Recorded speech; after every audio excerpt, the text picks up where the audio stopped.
Boa tarde, queridos alunos do 9º ano. Iniciando mais uma semana, pedimos a proteção de Deus e Nossa Senhora para que eles nos iluminem, nos guardem, mandem a preguiça para lá e nos dê coragem de reagir, de estudar, de buscar sempre o melhor para nós, ok? Então, pessoal, hoje nós vamos estudar a intertextualidade, o diálogo entre os textos. Vocês vão abrir o livro de redação de vocês na página 102. Página 102. Vamos lá? Página 102.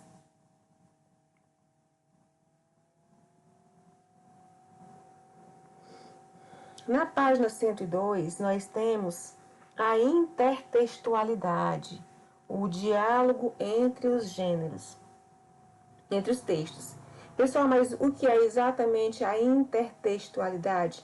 Inter quer dizer dentro, textualidade quer dizer o escrito, texto escrito, ou seja, dentro do sentido do texto. Porque a intertextualidade quer dizer que um texto faz referência a outro texto, como a gente vê o caso das paródias. Acho que todos vocês sabem o que é uma paródia, né?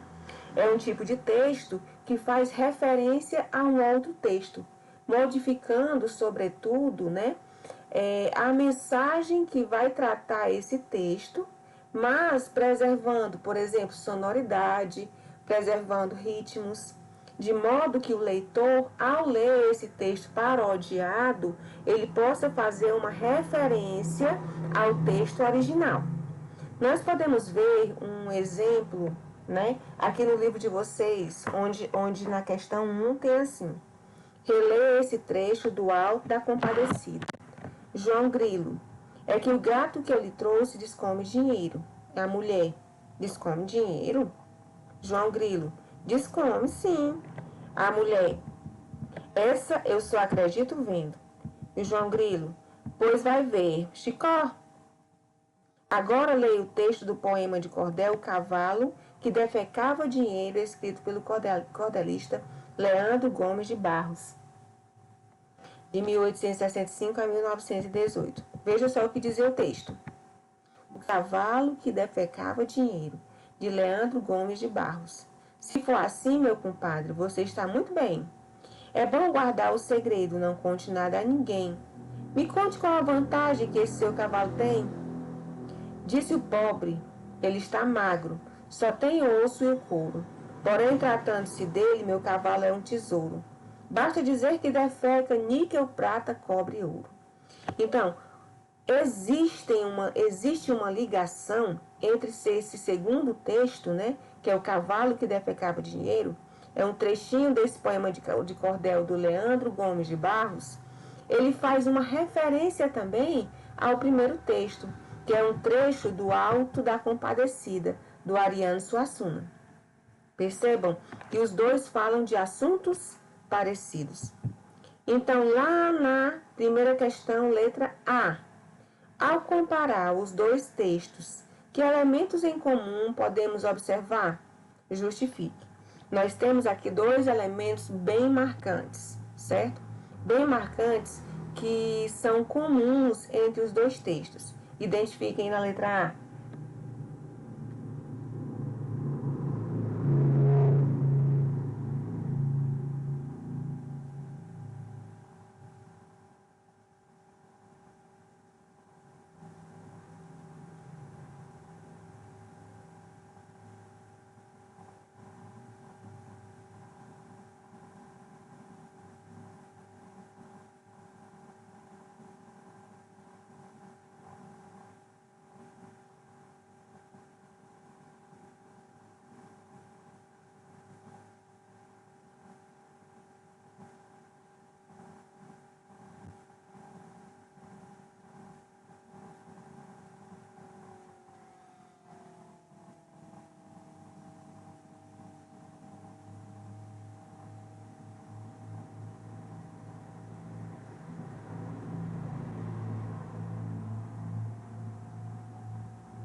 Então, pessoal, na letra A, ao comparar os dois textos, que elementos em comum podemos observar? Justifique. É possível observar que as histórias apresentam alguns elementos em comum, certo? Como os animais que supostamente defecam dinheiro, os animais que supostamente defecam dinheiro e o fato de os personagens estarem interessados em tirar alguma vantagem dessa pessoa. Então, são dois elementos em comum, certo? São os animais que supostamente defecavam dinheiro, os animais que supostamente defecavam dinheiro,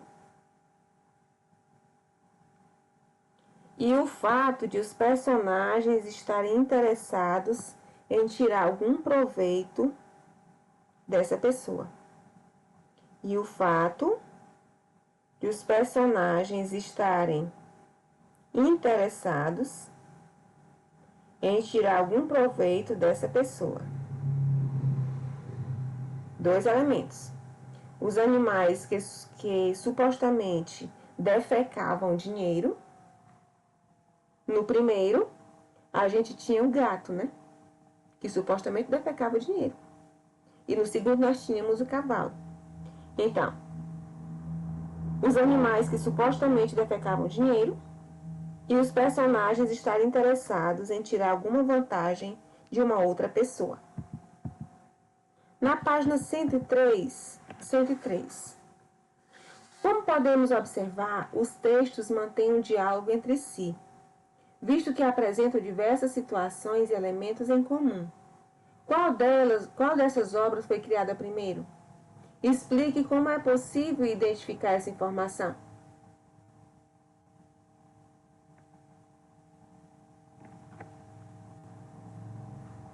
Como é possível a gente identificar essa informação? De qual texto foi criado primeiro?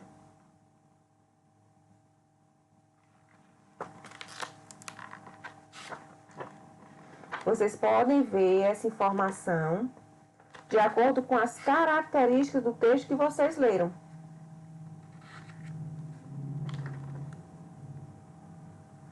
Lembrem-se que o Alto da Compadecida, ele foi escrito por Ariano Suassuna. O Ariano Suassuna, ele faleceu em 2014. Ariano Suassuna faleceu em 2014.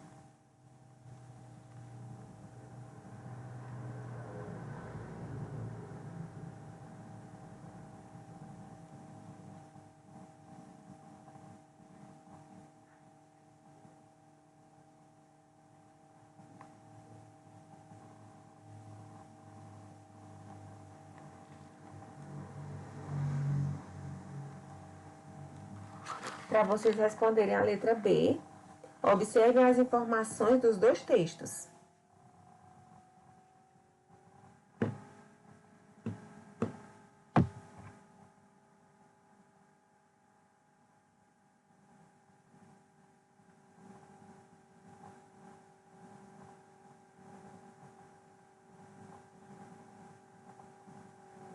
Então, pessoal, olha. Lá na página 88, se vocês puderem voltar um pouquinho aí no livro de vocês, nós temos algumas informações sobre o autor do Alto da Compadecida. O Ariano Suassuna, ele nasceu em 1927 e morreu em 2014, certo?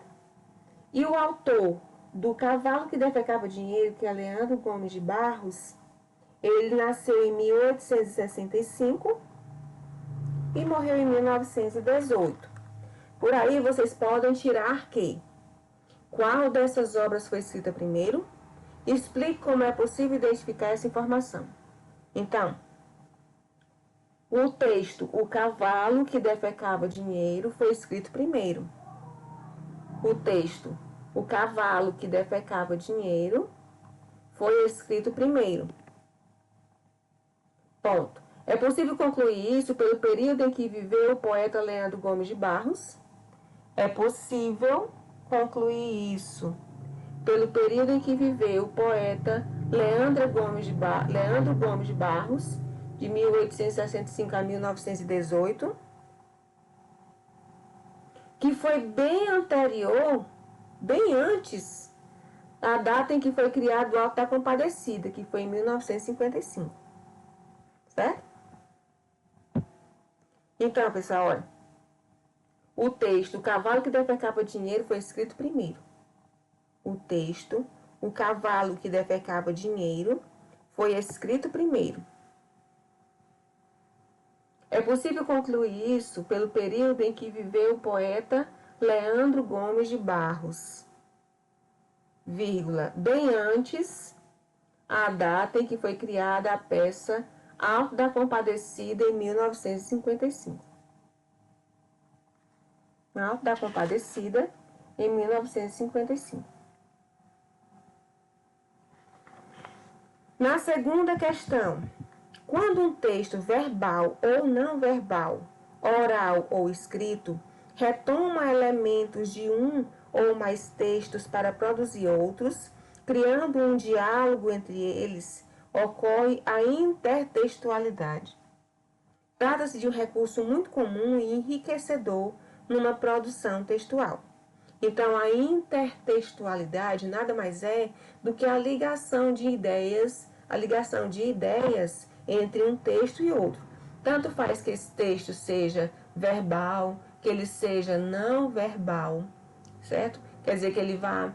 Tem uma... Eu não sei se vocês já viram, pessoal, o quadro da Mona Lisa, que ele foi escrito por um autor das tirinhas da Turma da Mônica, onde a Mônica se veste, ela é pintada nesse quadro também com as roupas como se fosse Mona Lisa. Aquilo ali também não deixa de ser uma intertextualidade, certo? Não verbal. Na intertextualidade, ela não existe de maneira somente verbal. Ela vai existir também de uma maneira não verbal, quando as imagens, né, fazem referência a outras imagens ou até textos, certo? Então, na segunda, leia o trecho de uma entrevista com Ariano Suassuna, em que ele fala sobre suas influências para a criação da peça Alto da Compadecida. Prestem atenção no que ele diz. Quando fui escrever o Alto da Compadecida, me baseei em 3 folhetos. Estão todos os 3 citados no livro de Leonardo Mota. Foi O Enterro do Cachorro, de Leandro Gomes de Barros, O Cavalo que Defecava Dinheiro, que também acho que é dele, e O Castigo da Soberba, que é dado como de autoria de 2 autores folclóricos, Anselmo Vieira de Souza e Silvinho de Paruá. Pessoal, um detalhe aqui muito importante que eu estava deixando despercebido sem citar para vocês.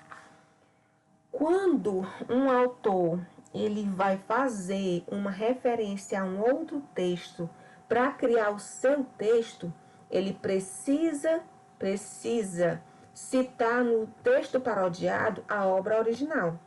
Porque se ele for citar esse texto sem esse texto parodiado, né? Sem citar a obra original, ele vai estar se apropriando dos direitos autorais do autor. Por isso que ele precisa citar na sua obra parodiada, ele precisa citar de onde foi que ele tirou aquelas ideias, certo?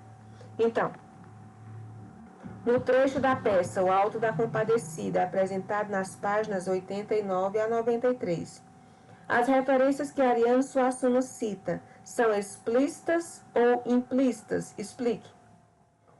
Explícito é algo que é mostrado, certo?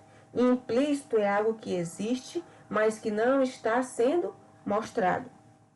Então, no trecho da peça O Alto da Compadecida, apresentado nas páginas 89 a 93, as referências que Ariano Suassuna cita são explícitas ou são implícitas? Já expliquei para vocês o que é.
Pessoal, olha, no trecho da peça O Alto da Compadecida, apresentado nas páginas 89 a 93, as referências que Ariano Suassuna cita são explícitas ou implícitas? Explique. Pessoal, olha, sendo que um texto explícito é aquele que vai mostrar as fontes consultadas. E o texto implícito é aquele que vai mostrar de forma escondida, de forma mais que não é mostrada, né? As fontes que foram consultadas. No caso dessa obra do Ariano Suassuna, certo? Nas características da obra, no livro, né? Ele vai colocar o nome dos autores que ele usou para se basear para fazer essa obra. Mas nesse texto que ele apresentou, certo? No trecho, percebam bem onde ele diz aqui, ó. No trecho da peça do Alto da Compadecida, as referências que Ariano Suassuna cita acima são explícitas ou implícitas? São implícitas, certo? Mesmo fazendo a referência a essas três obras, o enterro do cachorro, o cavalo que defecava o dinheiro e o castigo da soberba, certo? Mesmo a obra do Alto da Compadecida fazendo referência a essas três obras, mas ela não está mostrada no trecho que nós lemos do Alto da Compadecida. Então, são implícitas, vírgula, pois somente os leitores que já leram os referidos cordéis ou sabem que existem essas referências conseguirão relacionar os textos, certo? Então, como é apenas um trecho, são implícitas, pois somente os leitores que já leram os referidos cordéis ou sabem que existem essas referências conseguirão relacionar os textos. Quando um texto apresenta um diálogo com outro, relacionado à temática ou à estrutura, sem indicar explicitamente com qual texto está dialogando, como ocorre na peça de Ariano Suassuna, dizemos que foi estabelecida uma intertextualidade implícita, ou seja, aquela obra no qual o autor se baseou, mas ele não citou ali naquela mesma obra em qual obra ele teve como base para fazer a sua. Para que a intertextualidade implícita seja percebida, é necessário que o leitor conheça o texto ao qual foi feita a referência, pois somente dessa forma ele poderá perceber as relações intertextuais. Ou seja, se for mostrado apenas um trecho do texto, né, o leitor da obra precisa já ter lido outras obras, certo? E possa ter conhecido essas obras para poder fazer referência a esse texto, a esse, entre aspas, novo texto, né, que foi lhes apresentado. Na página 104. Leia o trecho de uma crônica do escritor Cristóvão Tessa. O escritor William Faulkner dizia que são necessárias 3 coisas para escrever: a imaginação, experiência e observação. Mas que muitas vezes apenas uma delas pode suprir a falta das demais. É uma tríade interessante para pensar como a vida se recria na escrita. De certa forma, literaturas inteiras se articulam no equilíbrio ou desequilíbrio dessas 3 qualidades. Nós mesmos podemos nos classificar assim: os de grande imaginação, que não enxergam um poste na frente, os de sólida experiência e nenhuma imaginação, e assim por diante. Sobre o que trata o trecho acima? Sobre o que trata o trecho acima? Vamos lá? Sobre o que trata o trecho acima? Sobre o que trata esse trecho desse texto em cima? Ele é A Máquina de Caminhar, que também é do Cristóvão Tessa.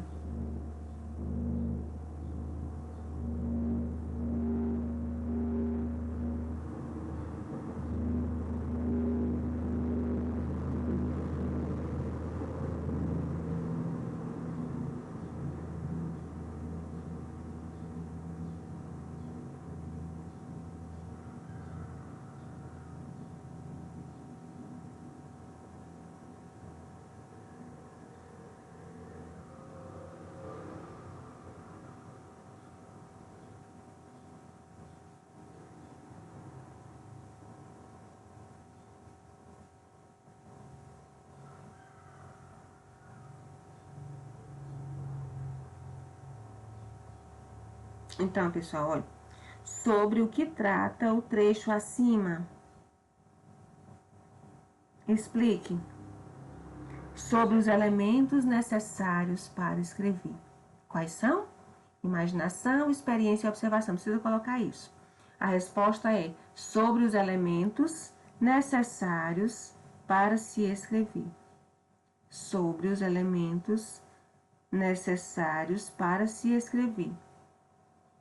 Sobre os elementos necessários para se escrever. Na letra B, de acordo com o trecho acima, o que é necessário para escrever? De acordo com o trecho acima, o que é necessário para escrever? Vamos lá, pessoal, a resposta está bem no começo do texto.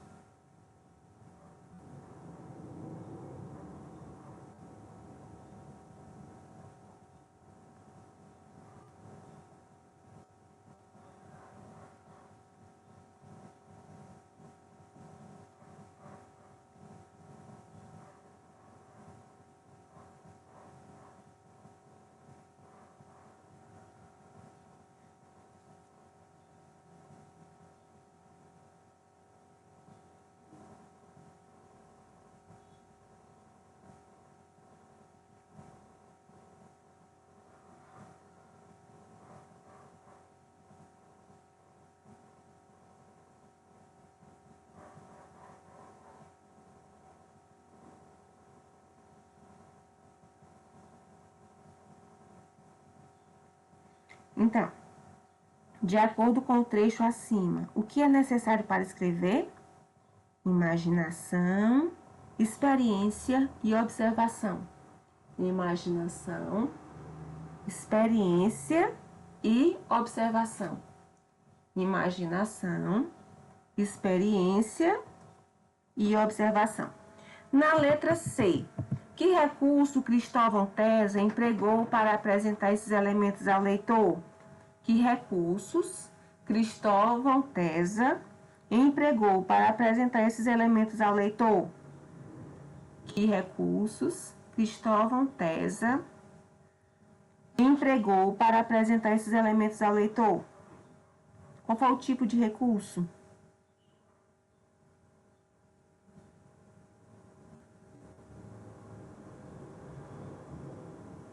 Bem no comecinho do texto. Que recurso Cristóvão Tesa empregou para apresentar esses elementos ao leitor?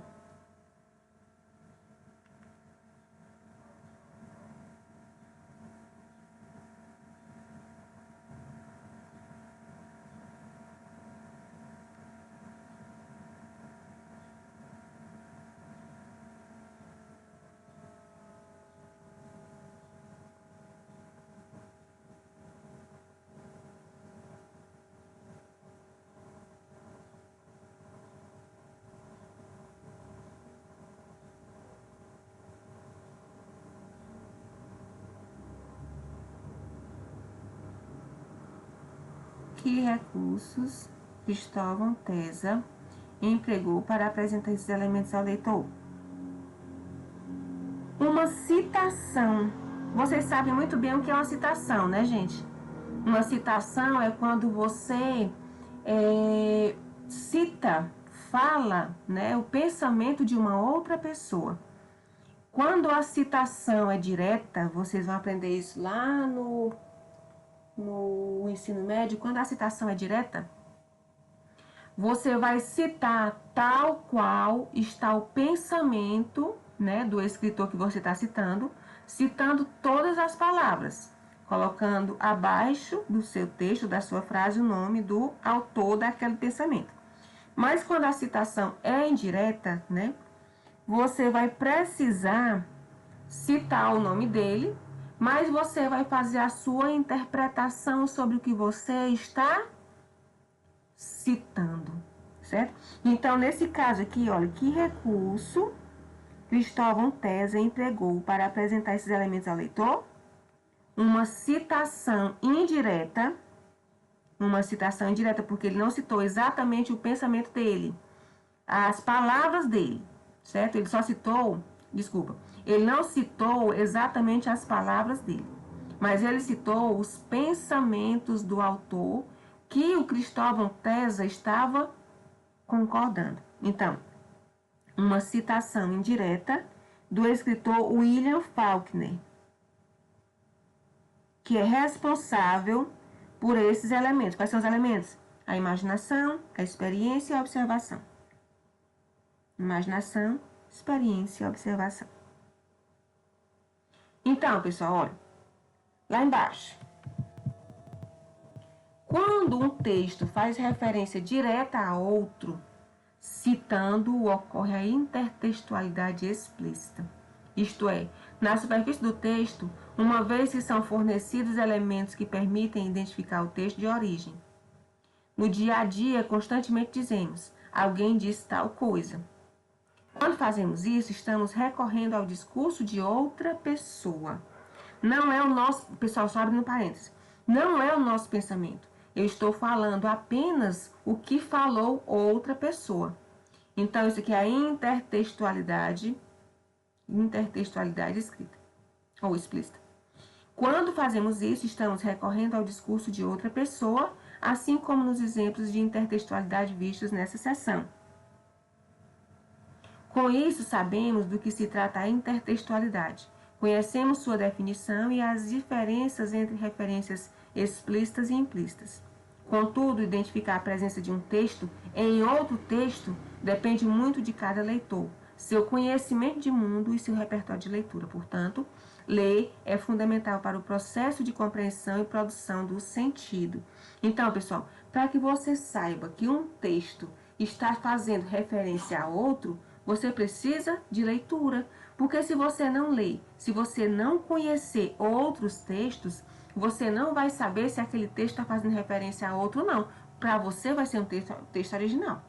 Então, para isso, tudo precisa de leitura. Pessoal, atrelado à intertextualidade, nós temos aqui a paródia, certo? Mas a paródia, ela merece aqui uma explicação bem especial para vocês.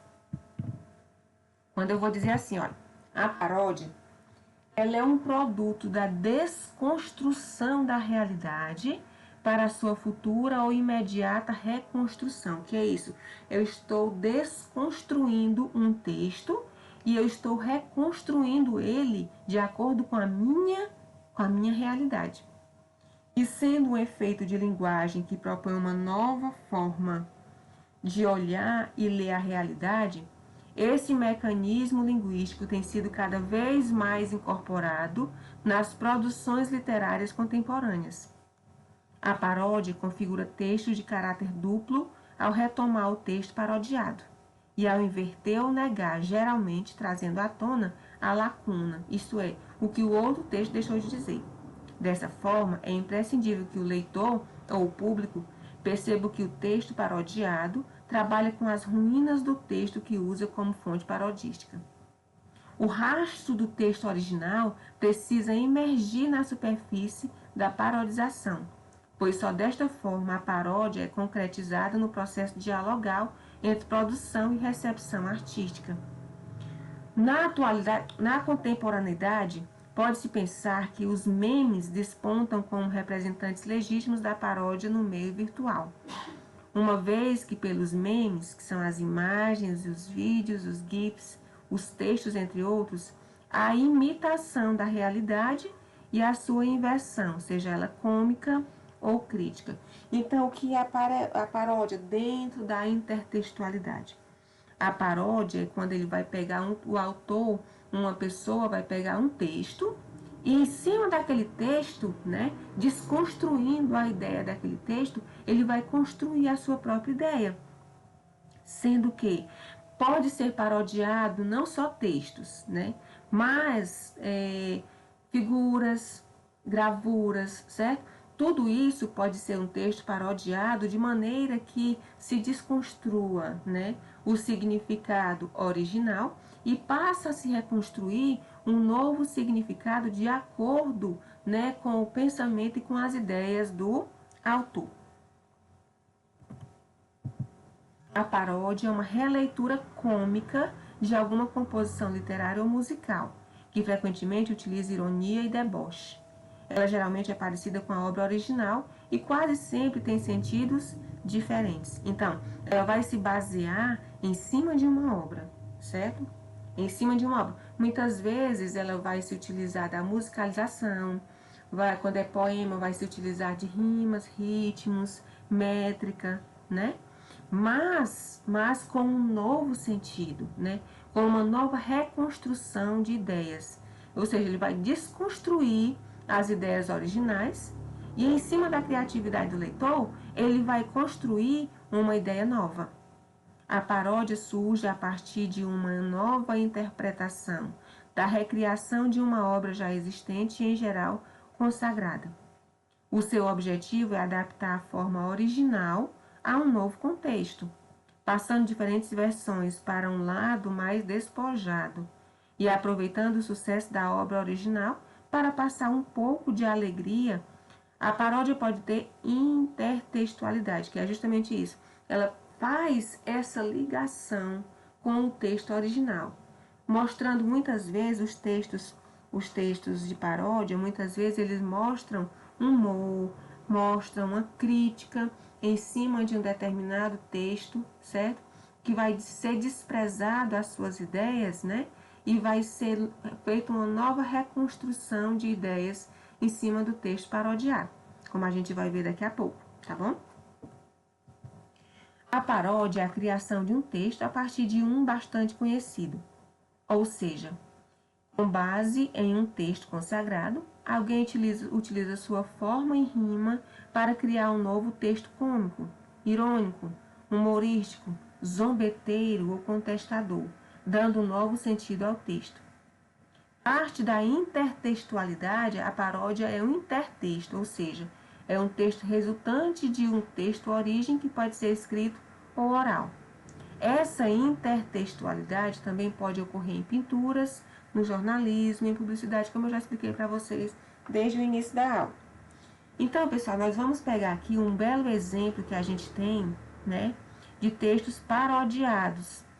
Quando a gente tem a Canção do Exílio, né, que é de Gonçalves Dias. Lembre-se que a Canção do Exílio, ela foi uma das bases para que a gente tivesse o nosso hino nacional brasileiro, certo? Então, o que diz a Canção do Exílio, que é de Gonçalves Dias? Minha terra tem palmeiras, onde canta o sabiá. As aves que aqui gorjeiam, não gorjeiam como lá. Nosso céu tem mais estrelas, nossas várzeas têm mais flores, nossos bosques têm mais vida, nossa vida mais amores. Em cismar sozinho à noite, mais prazer encontro eu lá. Minha terra tem palmeiras, onde canta o sabiá. Agora o Jô Soares, que não é o Jô Soares apresentador, é um outro autor, ele pegou a Canção do Exílio de Gonçalves Dias, né, desconstruiu as ideias do autor original e construiu a sua própria ideia.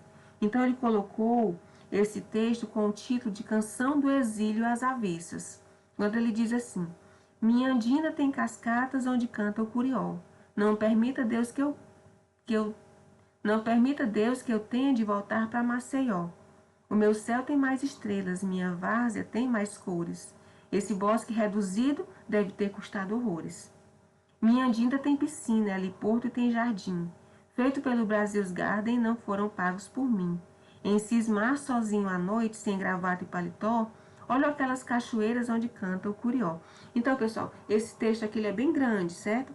Eu só quis trazer essa partezinha desse trechinho do texto para vocês tivessem uma ideia, né, a mais sobre o que é, como se constrói uma paródia, certo? Ela foi recriada. A Canção do Exílio às Avessas, né, de Jô Soares, ele usou a Canção do Exílio de Gonçalves Dias para fazer um texto parodiado, ou seja, ele usou um como base para ser feito um outro, ok?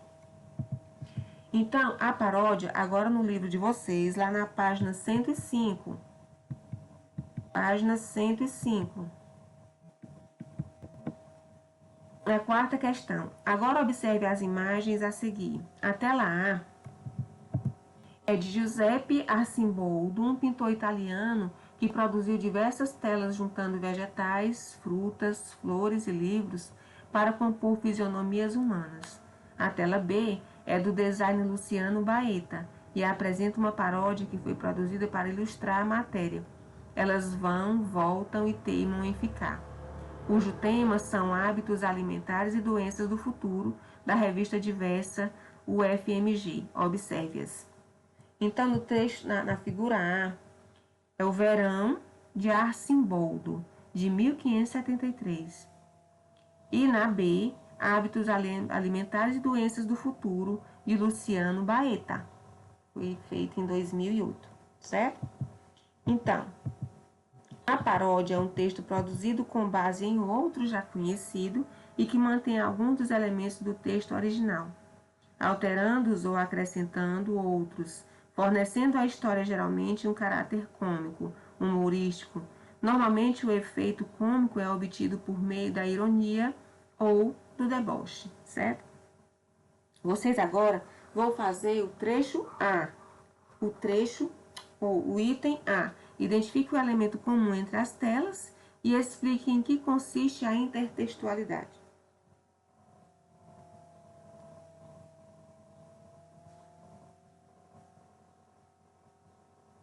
Em que consiste a intertextualidade dos dois textos?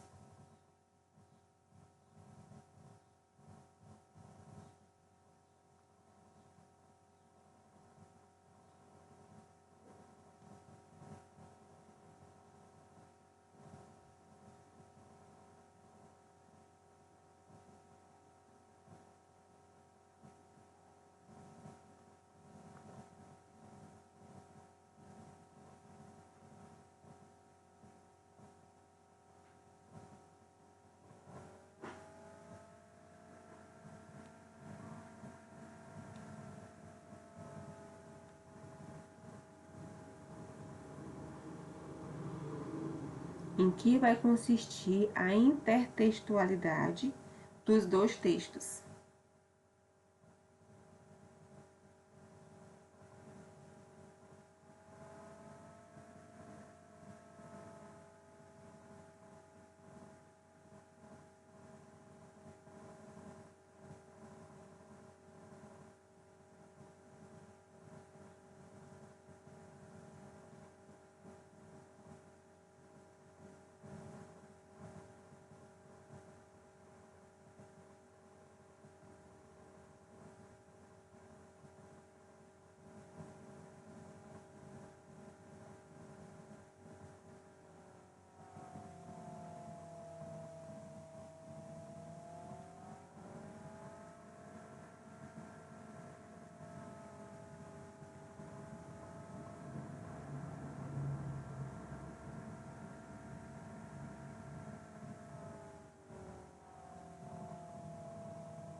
Então, pessoal, na letra A, identifique o elemento comum entre as telas e explique em que consiste a intertextualidade. Então, olha, o recurso empregado nas telas para compor a fisionomia humana é o mesmo. Então, esse é o elemento comum, né? O recurso empregado nas telas para compor a fisionomia humana é o mesmo, que são os alimentos. Olha aqui, pessoal, olha. Alimentos. Os alimentos compõem o recurso para se produzir o texto, né? O texto não verbal, que é a fisionomia humana, que é composta por alimentos. No entanto, esses alimentos são diferentes. Na tela A, são alimentos, são legumes e frutas, certo? E na tela B, o que vocês estão vendo aqui, ó? Pirulito, batata frita, né? Hambúrguer. Então, e na tela B, os alimentos são industrializados e calóricos. Então, o recurso empregado nas telas para compor a fisionomia humana é o mesmo. Recurso, que são os alimentos. No entanto, esses alimentos são diferentes. Na tela A, os alimentos são legumes e frutas, olha, tá vendo? E na tela B, são alimentos industrializados e calóricos. Só repetindo, a paródia é um texto produzido com base em outro já conhecido e que mantém alguns dos elementos do texto original, alterando-os ou acrescentando outros, fornecendo à história, geralmente, um caráter cômico, humorístico. Normalmente, o efeito cômico é obtido por meio da ironia ou do deboche. Ok? Letra B. Com que intenção foi produzida essa intertextualidade? Com que intenção foi produzida essa intertextualidade? Vou responder aqui com vocês, tá? Com que intenção foi produzida essa intertextualidade? Para ser mostrada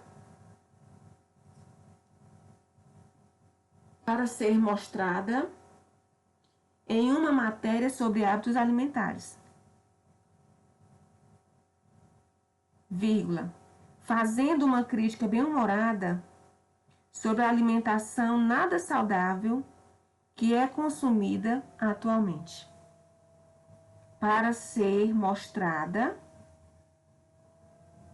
os hábitos alimentares, para serem mostrados os hábitos alimentares, vírgula, fazendo uma crítica para serem mostrados os hábitos alimentares, fazendo uma crítica bem-humorada sobre a alimentação nada saudável da atualidade. Fazendo uma crítica bem-humorada sobre a alimentação nada saudável da atualidade. Pessoal, olha, vocês vão tirar foto da tarefa de vocês, da página 102 até a 105 e vão enviar para o meu WhatsApp, certo? Vocês vão tirar foto repetindo das páginas 102 até a 105, da página 102 até a 105 e vão enviar para o meu WhatsApp, certo? Já que vocês já fizeram, já corrigiram, é só tirar foto e enviar. E como tarefinha de casa, avaliativa, o que vocês vão fazer, pessoal? Vou colocar tudinho lá na introdução da plataforma, tá bom? Vocês conhecem a música Promete, da Ana Vilela, não conhecem? Promete, a música Promete, da Ana Vilela. Vocês vão parodiar essa música, certo? Vocês vão parodiar essa música e vão enviar para o meu WhatsApp. Isso aqui, pessoal, é um trabalho avaliativo, certo? Um trabalho avaliativo. Então, vocês vão fazer, primeiro, que é só vocês tirarem foto dessas páginas que a gente corrigiu hoje, da intertextualidade, até essa página atual, tá bom? Só vão tirar foto e vão me enviar. Pessoal, só salientando que eu tenho um controle de todas as pessoas que mandam essas atividades. E detalhe, muita gente não está mandando. Saibam, pessoal, que essa tarefa de vocês mandarem essas fotos dessas atividades para mim, certo? Não vai contar nota não, mas conta ponto na hora da avaliação de vocês, certo? Se vocês precisarem de um ponto ou mais, se vocês tiverem me mandado essas atividades, vocês já vão ter esse ponto, certo? Então, como tarefa avaliativa, como trabalho avaliativo da disciplina de redação, certo? Vocês vão parodiar a música Promete, da autora Ana Vilela, e vão enviar para o meu WhatsApp até na próxima terça-feira.